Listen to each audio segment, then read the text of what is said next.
আজকে হচ্ছে এই ট্রিপের লাস্ট, মানে ব্যালকনিতে বসে চা খাওয়া ছেলে আর আমি।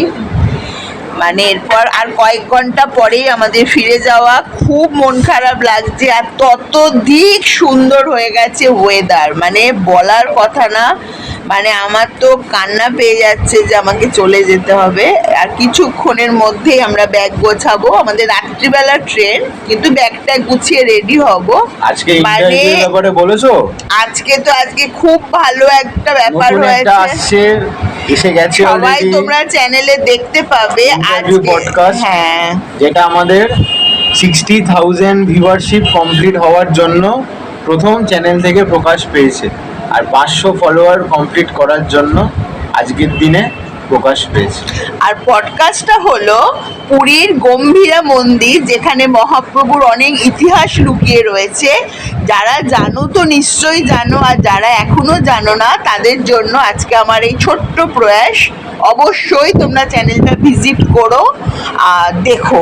এটা একটা অনুরোধ থাকলো, অনেক অজানা জিনিস জানতে পারবে। আজকে আমি ওখানে দর্শন করতে গেছিলাম, আর ছোট্ট একটা উপহার তোমাদের জন্য তৈরি করে রেখেছি। অবশ্যই তোমরা চ্যানেলটা ভিজিট করো। আবার আগামী যে কোনো দিন আমি পুরী আসবো, তখন নতুন কিছু অপেক্ষা করবে তোমাদের জন্য। আজকে তোমাদের সঙ্গে টাটা, মানে পুরীর এই হোটেলে বসে এরপর ব্যাগ গোছানো, বেরোবার প্রিপারেশন। যতই হোক, একটা বেরোনোর জন্য তো একটা মেন্টাল প্রিপারেশন সব কিছু দরকার। দেখা হবে আবার কলকাতায় নতুন কোনো ব্লগে। আজকের জন্য টাটা। চলো চাটা শেষ করি। রাজদীপ, আমার বন্ধুদের টাটা বলে দাও। চলো টাটা।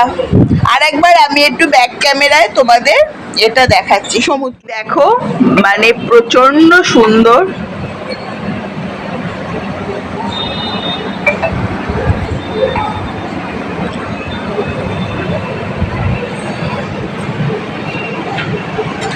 যেমন সুন্দর আকাশ তেমন সুন্দর সমুদ্র, মানে ভাষায় বলা যাবে না, এটা ভাষায় বলা যাবে না, ছবিতেও বোঝানো যাবে না।